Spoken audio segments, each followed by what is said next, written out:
자, 그러면 이제 기업 업무 추진비 관련 문제를 풀어볼게요. 자, 보는 것처럼 아래 두 문제는 각각 별도다라고 해서요. 먼저 이제 특수관계 매출이 있는 좀 복잡한 사례를 가지고 한도 먼저 계산하는 문제를 냈고요. 그 다음에 다음 문제는 구체적으로 이제 송금 불산일까지 계산하는 문제를 냈는데, 먼저 한도 문제 볼게요. 손익계산서 매출이 다음과 같을 때 기업 업무 추진비 한도를 계산하는데 중소기업이래요. 여러분, 기본적으로 중소기업은 기본 금액이 얼마입니까? 3,600만 원에 시작을 하죠. 그리고 이 회사의 총 매출은 보니까 120억이에요. 그리고 이중 특수관계자 매출이 10억이에요. 그래서 여러분, 얘를 잘 쪼개보면 총 매출이 120억이니까 특수관계자 아닌 자한테 매출한 일반 매출이 얼마라는 거예요? 자, 110억인 거죠. 여기다가 이제 특수관계 매출이 10억이 들어가서 매출이 10억이 들어간 거죠. 그래서 총 얼마가 된 겁니까? 120억이 된 거잖아요. 그래서 여러분, 이게 한도를 계산하려면 3단계로 계산하죠. 기본적으로 3,600만 원 기본 금액이 들어가고요.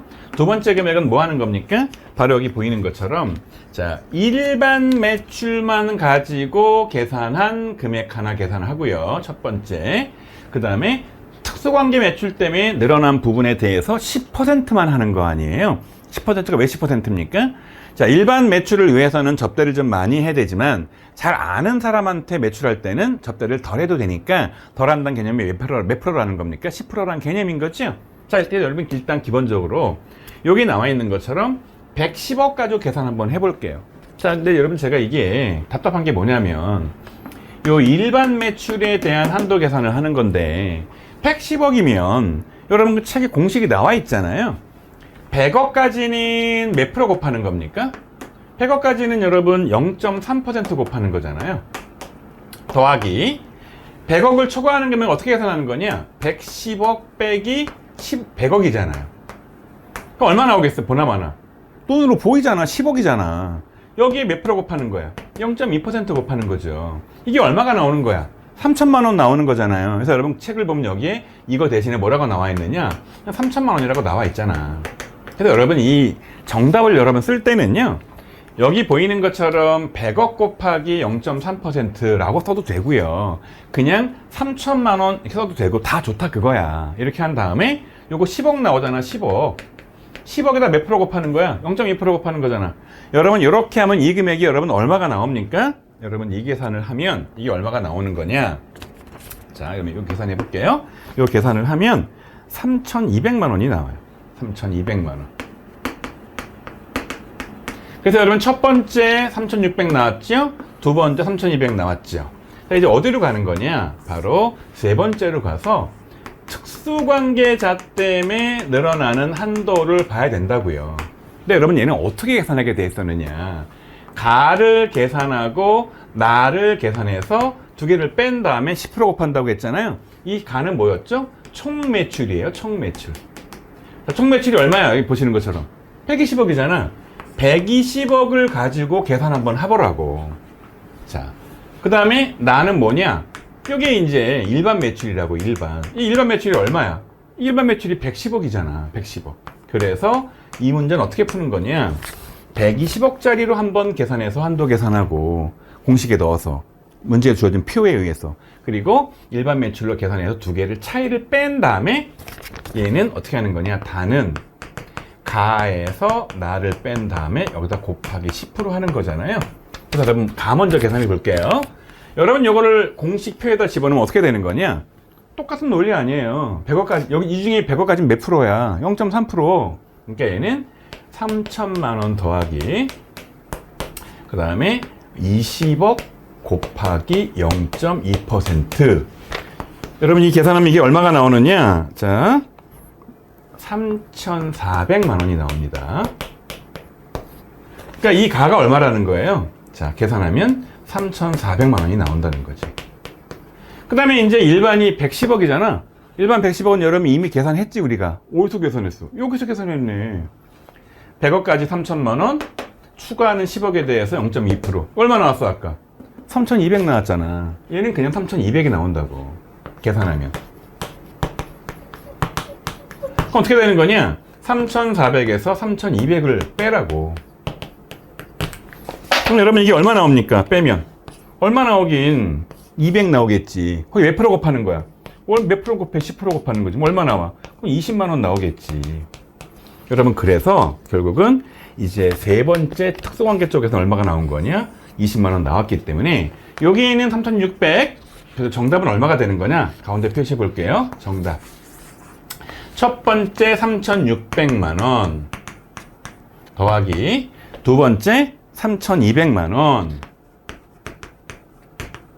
더하기 20만 원. 요렇게 세 개를 더하면 이게 얼마가 나오느냐? 이 총 금액이 6,820만 원이 여러분 나옵니다. 이게 이제 답답한 게 뭐냐면 여러분 이게 나름 좀 복잡해요.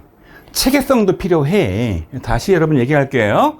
한도는 중소기업은 3,600만 원, 중소기업 아닌 것들은 1,200만 원 기본 한도 있고 일반 매출에서 나오는 금액이 있고 그 다음에 특수관계 매출에서 나오는 거가 있는데 얘는 몇 프로 곱하는 거라고 10%를 곱해야 되는데 왜? 영업을 많이 안 해도 되니까. 그런데 얘는 어떻게 계산하는 거냐?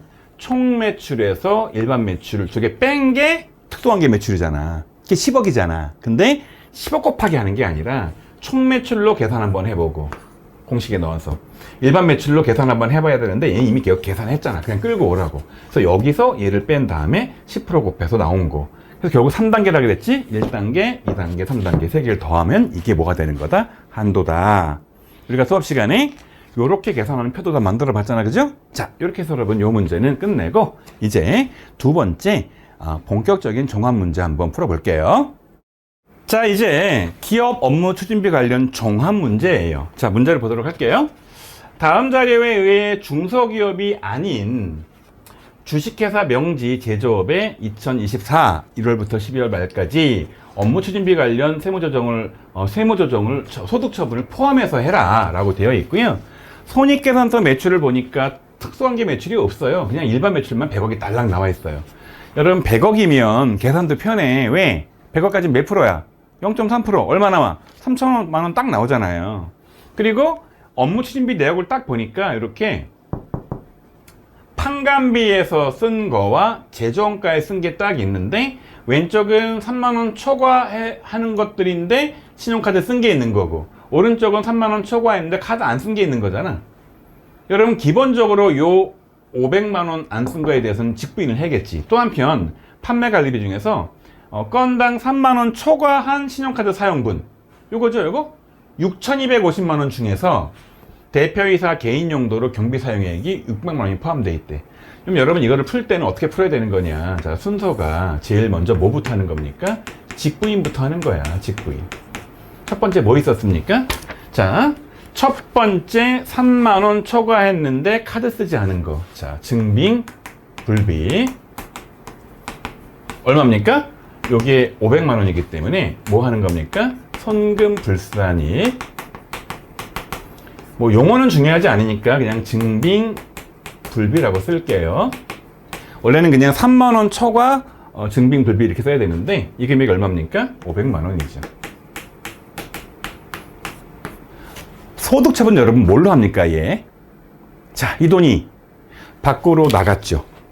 그런데 이 돈이 특정 임직원들이 가져갔나요? 주주가 가져갔나요? 사업자들이 가져갔나요? 일반 개인이 가져갔나요? 자, 다시 말하지만 신용카드를 안 썼을 뿐이지 이거는 식당이나 뭐 골프장이나 이런 데 썼겠죠. 그래서 얘는 기타 사회 유출이 되는 거예요. 두 번째, 요 6,250만 원 중에서 여기 써 있는 것처럼 대표님이 본인 개인 용도로 쓴 게 있으니까 개인 사용이에요. 개인 용도.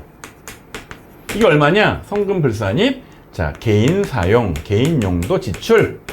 금액이 얼마냐? 자, 600만 원. 자, 이 돈이 밖에 나갔죠. 근데 일반 사업자가 이익을 번 겁니까? 대표님이 본인이 이익을 본 겁니까? 대표님 본인 이익 봤으니까 얘는 대표자 상여 또는 그냥 상여 처리를 하는 게 맞겠죠? 자, 이제 두 번째 직부인을 했으니까 이제 한도 계산 한번 해보자고요. 한도 계산하기 전에 조금 더 여러분 이해 차원에서 그럼 결론적으로 시부인 계산할 대상은 얼마일까요? 시부인 대상. 여러분 좀 말이 어려운데 시부인 대상이 무슨 뜻이냐? 부인은 인정 안 하는 거죠. 시인은 인정하는 거죠. 즉 얘는 아예 직접적으로 바로 송금을 떨어버렸으니까 인정 안 했으니까 끝나버린 거고, 얘를 제외한 나머지 것들은 인정해야 되는데 다 인정해요? 한도 내만 인정해요? 한도 내만 인정하잖아요. 그래서 한도 계산할 대상이 되는 거잖아요. 좀 말이 어려우면 여러분 요거를 한도 대상이라고 쓸게요. 그럼 얼마가 되는 거냐? 여러분 딱 보니까 총 사용 금액이 얼마가 된 거야 지금 이 회사가 업무 준비 쓴 게. 이 회사는 6,750만 원을 썼다고. 근데 여기서 두 단계 걸쳐가지고 500만 원 한 번 부인했고 또 한 번 600만 원 부인했으니까 총 1,100만 원을 부인한 거 아니야. 그럼 시부인 대상이 얼마가 되는 거예요? 자, 여러분 이거를 다 계산하고 나면 자, 5,650만 원이 나와요. 여러분 내가 이거를 계산을 이미 다 해온 이유가 여기서 계산기 두들기면 너무 시간이 많이 뺏겨서 영상 촬영을 줄이려고 그런 거고, 시간을. 여러분들은 눈으로 보면서 아이 뭐 교수님 계산 잘하시네 이러면 안 돼. 여러분들은 맨땅 빈 종이에다가 내가 지금 적는 것처럼 열심히 적은 다음에 계산기 꺼내가지고 막 두들겨서 5,650이라는 거를 딱 계산까지 여러분 할 줄 알아야 됩니다. 자, 이제 한도 계산 해볼게. 여러분 좀 전에 우리가 한도 계산 해본 것처럼 이미 어려울 거 없잖아. 기본 얼마에 시작하는 거야 얘는. 중소기업 아니니까 1200이 기본이겠지. 그다음 얘는 뭐야? 자, 아까 내가 여러 칸을 썼지만 지금 간단하게 써볼게. 여러분 얘는 뭡니까? 얘는 일반 금액 계산하는 거잖아요. 얼마야 그게? 자, 100억이잖아 100억. 100억이라고 써있잖아 지금 위에. 여기 100억. 100억이면 딱 그 산시계는 몇 프로까지야? 0.3%지. 이거 얼마 나와 이거? 3천만 원 나오겠지 계산하면. 여러분 여기 무슨 칸이야? 여긴 특수관계 매출 부분이잖아. 이 사례는 특수관계 매출이 있어 없어? 없지. 그러니까 여기는 아예 안 나온다고. 끝이라고. 이거 암산되네 암산. 얼마야? 1200에 3000 더하면 4200 나오네 한도가. 자, 그럼 여러분 보자는 말이지. 요렇게 시부인 대상 금액이 5,650이 나왔고 한도가 4,200이 나왔으니까 계산은 얼마가 나와? 눈으로 봐도 한도가 5,600, 쓴 게 5,650이 나왔는데 한도가 4,200이니까 3번에 한도 초과가 나올 거 아니야. 한도 초과가. 쓴 금액은 5,650, 한도는 4,200. 그럼 얼마를 한도를 오버한 거야? 이 계산하면 1,450이 나오는 거지. 자, 그런데 이제 문제는 세무조정까지 하시오 했기 때문에 1번 세무조정, 2번 세무조정, 자 3번 세무조정 어떻게 되는 겁니까? 손금 불산입, 기업 업무 추진비, 한도 초과. 얼마? 1,450. 자, 소득처분 여러분 뭘로 해야 돼? 정상적으로 받고 나가는데 다 사업자들이 가져간 거기 때문에 얘는 기타 사유출로 해서 세 번째 세무조정까지 해야 완벽한 정답이 되는 겁니다. 자, 여러분 이렇게 해서 이 문제 풀었고요. 이제 감가상각비 관련된 문제를 풀어보도록 할게요. 자, 여러분 이제 감가상각비 관련된 세무조정을 해보도록 할게요. 자, 다음 자료에 의해서 주명지에 2024년 1월부터 12월까지 감가상각비 관련 세무조정, 소득처분 포함 후 50호 의료소식을 완성하시오 라고 되어 있어서 내가 아래쪽에다가 이제 50호 의료소식을 만들어 놨고요. 자, 보시면 이제 구분에 이미 감가상각비 써 놨고요. 그 다음에 기초금액, 감소금액, 증가 기말까지 채워야 된다. 그 얘기인데 딱 보니까 유형자산 두 가지가 있는 거예요. 하나는 뭡니까? 본사 건물이 있고 기계장치가 있어서 일단 내가 본사 건물을 쭉 먼저 풀게요. 그리고 다음 이어서 기계장치를 풀도록 할게요. 딱 보니까 본사 건물은 지금이 2024인데 3년 전에 2021년도에 취득을 3억 주고 했고요. 정액법이고 상각률은 0.025고 작년도 말까지 올해 말까지 1,450만 원 감가상각을 했고요. 기계장치는 올해 취득했네. 11월 3일 날. 우리가 아까 저 OX 문제도 풀어봤지만 11월 3일이니까 몇 달치 감가상각 해야 되는 거예요? 한 달 미만은 한 달이니까 11월, 12월 두 달치 감가상각을 해야 되는데 정률법이고 신고된 내역연수는 5년으로 상각률은 0.451이 나오고 자 올해 말에 1년밖에 안 됐는데 1353만 원을 지금 감가상각했다는 거예요. 정기만현재 본사 건물의 상각 부인액이 62만 5천 원이 있대. 이 말의 의미는 1450만 원 감가상각 누계를 해놨는데 지금까지 몇 년 동안 그 중에 얼마를 부인당한 거예요? 62만 5천 원 부인당했지. 근데 정액법은 굉장히 문제가 쉽다고, 복잡하지 않아. 자, 먼저 이걸 풀어볼게요. 그리고 당기 수선비 계정에 포함된 기계장치에 대한 거야. 자본적 지출액이. 자본적 지출이 기계장치야. 일단 본사 건물은 그런 게 없어. 편해. 그리고 보니까 감가상각비 내역이 본사 건물이 700이고 기계장치가 1350이래. 여러분 일단 본사 건물부터 먼저 보도록 할게요. 먼저 한도부터 계산해 보자고. 정액법 한도 어떻게 계산합니까? 취득금액 얼마예요? 3억이죠. 그 다음에 문제를 쭉 보니까 자본적 지출 같은 것들이 있어 없어? 없지요. 끝. 곱하기 자 상각률 0.025 내지는 40년 아무거나 하면 돼요. 0.025 여러분 얘를 계산하면 이게 한도가 얼마가 나오냐면요. 자 750만 원이 나옵니다. 그런데 이번 두 번째 이 회사의 감가상각비 계상액이잖아요. 감가상각비 계상액 비용으로 잡은 게 얼마냐는 거예요. 여러분 물론 이 비용 잡은 금액은 정식으로 감가상각비라는 이름으로 잡은 것도 물론 여기다 넣어야 되겠지만 수선비 같은 데 있는 것도 넣어야 되는 거 아니에요. 근데 여러분 다시 보라고. 밑에 본사 건물에다가 얘가 700만 원을 지금 감가상각을 했다고 되어 있는데 감가상각비로 계상한 700만 원 이외에 다른 건 없다고. 자본적 지출은 오로지 뭐에 대한 것만이니까 기계에 대한 거니까. 여러분 따라서 끝이야. 그러면 750이 뭐야? 지금 한도잖아. 그런데 이번에 얼마를 잡은 거야? 700을 잡은 거야.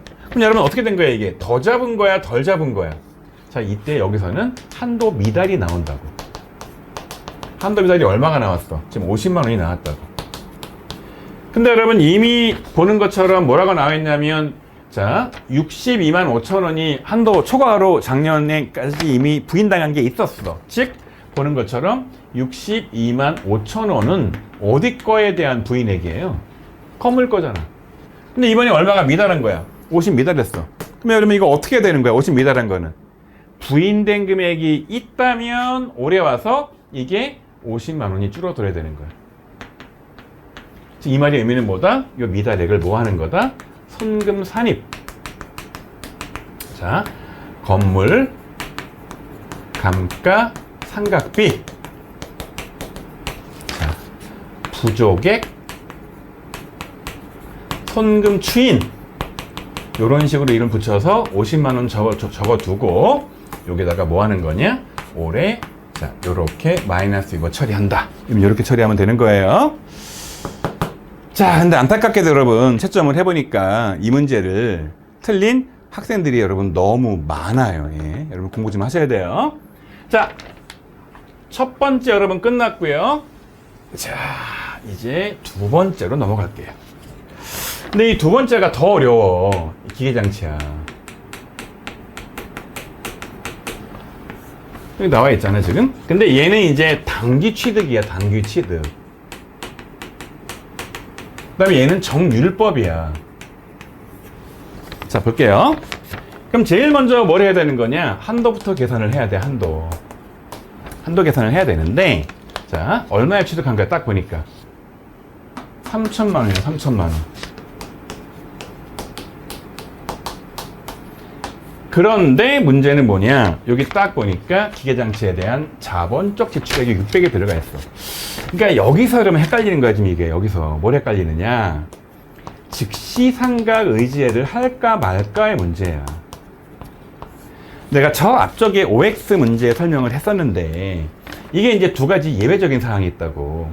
수선비의 경우에는 건당 600만 원 미만 과 그 다음에 이 수선비 중에 건당 600만 원과 뭐 하나 더 있냐면 이 중에 직전 BS 잔액 곱하기 5%라고. 여러분 그런데 얘는 작년도에 취득한 거야? 이번에 취득한 거야? 이번에 취득했기 때문에 직전이 없다고 얘가. 그럼 이것만 따지는 거야. 자 근데 봤더니 건당 600이 미만이야? 넘어? 600만 원에 미달해야 된다고. 근데 600이 됐으니까 도달했다고. 그럼 따라서 얘는 자 소액수선비로 처리할 수가 없다고. 이 600만 원은 소액수선비가 아니라고. 다시 쓸게요. 소액수선비로 100% 몽땅 다 송금 처리 못한다고. 근데 이 회사가 어떻게 버렸어? 이거를 수선비 계정에 넣어버렸다고. 비용 처리했다고. 그게 뭐라는 거야? 즉시 상각 의제로 본다는 거야. 그래서 600만 원짜리를 샀는데 그거를 싹 다 감가상각을 했다라는 하정으로 문제를 푸는 거라고. 자, 따라서 여러분 이 안에 3천만 원 주고 산 거 이외에 추가적으로 600만 원의 추가적인 자본적 지출을 넣은 다음에 여기서 한도 여러분 계산을 해야 돼요. 근데 몇 프로입니까? 45.1% 아니야. 근데 월할 계산해야 될 거 아니야. 근데 딱 보니까 11월, 12월이니까 12개월 중에서 2개월이잖아. 그래서 여러분 얘를 계산하면 얼마가 나오냐면요. 270만 6천 원이 나와. 일단 여러분 요거 자체가 좀 어려워. 일단 요것도 월할 계산할 줄 알아야 되지. 이거 자본적 지출 넣을 줄 알아야 되지. 그래서 사실 그래 내가 여러분 이거를 문제를 내놓고 여러분 문제 푸는 거를 보면서 아 잘못했구나. 600을 내지 말고 한 1000만 원, 2000만 원 아예 큰 걸 넣을 걸. 600을 넣어버리니까 이거를 여기다 넣을까 말까 고민한단 말이야. 미달이란 단어가 어려워서. 아무튼 여긴 넣어야 돼 여러분. 자, 두 번째. 그럼 이 회사는 감가상각비 계상액이 얼마가 되는 거야? 상각비 계상액. 손익계산서를 딱 까보면 첫 번째 감가상각비로 넣은 금액이 있겠지. 그게 얼마야? 여기 나와 있잖아. 1350이겠지. 그런데 회사는 수선비로 넣은 금액도 있는 거 아니야. 그게 얼마야? 600이겠지. 회계처리에는 차변의 수선비, 대변의 보통제금 같은 거, 현금 같은 걸 했겠지만 세무는 얘를 뭐로 보는 거야? 다 감가상각으로 보는 거지. 왜? 그 전문용어로 뭐라고 부른다고? 적재상각 의제. 그래서 얘는 걔가 얼마가 되는 거야? 합치면 1950이 된다고. 그래서 정리를 하면 한도는 270만 6천 원인데 회사는 1950만 원을 비용을 잡았기 때문에 어떻게 되는 거냐? 여기서 한도를 왕창 초과하는 거지. 자, 그래서 계산하면 자, 1950만 원에서 여기 있는 270만 6천 원을 여러분 빼고 나면 이 금액 얼마가 나오느냐? 자, 1682만 4천 원이 나와요. 그래서 여러분 이게 뭐가 되는 거냐? 자, 선금 불산입이 되겠지. 한도 초과. 칸이 여러분 없어서 제가 이거 위에다가 쭉 옮겨 적을게요. 여기다가 선금 불산입. 선금 불산입. 감가상각비 한도 초과. 얼마? 1682만 4천 원. 소득처분은 뭘로 하는 거야? 유보. 따라서 여러분 유보사항이니까 어디로 가야 되는 거야? 여기로 가서 감가상각비 단계 한도 초과로 들어가서 여기에 1682만 4천 원 추가해서 기말금액은 1694만 9천 원이 여러분 되는 겁니다. 물론 이렇게 질문한 학생이 있더라고요. 교수님, 자산이 두 개니까 첫 번째 칸은 본사 건물, 두 번째 칸은 기계장치 두 줄로 쓰면 안 되나요? 상관없어요. 다 맞게 할 거니까 그건 신경 쓰지 말아요. 여러분 이 문제가 자산을 두 개를 가지고 심플한 자산인 본사 건물 한 개, 좀 복잡한 자산인 기계장치 한 개, 두 개 문제를 여러분 냈는데요. 안타까운 게 채점을 해보니까 7, 80%에 해당하는 학생들이 아예 기계장치는 감도 못 잡고 있고 본사 건물도 이해 못하는 학생들도 꽤 있었어요. 물론 여러분 이 퀴즈가 내가 지난번에 문제를 풀어주긴 했지만 그때는 심플한 문제를 풀어주고 퀴즈 보는 당일날 1시간 한 10분 동안 추가 설명 예를 다 해준 다음에 바로 시험 봐서 혼자 추가로 공부할 시간이 없었다라고 생각할 수도 여러분 있어요. 예. 그런데 다시 말하지만 지난 이 퀴즈 보기 이전에도 유사한 문제를 풀었다고. 여러분 따라서 수업 시간 달 따라와서 풀었다 하면 풀 수 있어야 되는데 결론적으로 채점을 해보니까 이 문제를 틀린 학생들이 너무나 많아서 내가 이제 다시 말하지만 중간고사 이후에는 조금 진도를 늦추더라도 여러분이 좀 더 문제를 많이 풀어볼 수 있는 그런 기회를 갖도록 할게요. 자, 여러분 고생했고요. 요거 잘 숙지해서 중간고사에 좋은 성과 이루기를 바라요. 자, 다음 시간에 또 영상으로 뵐게요.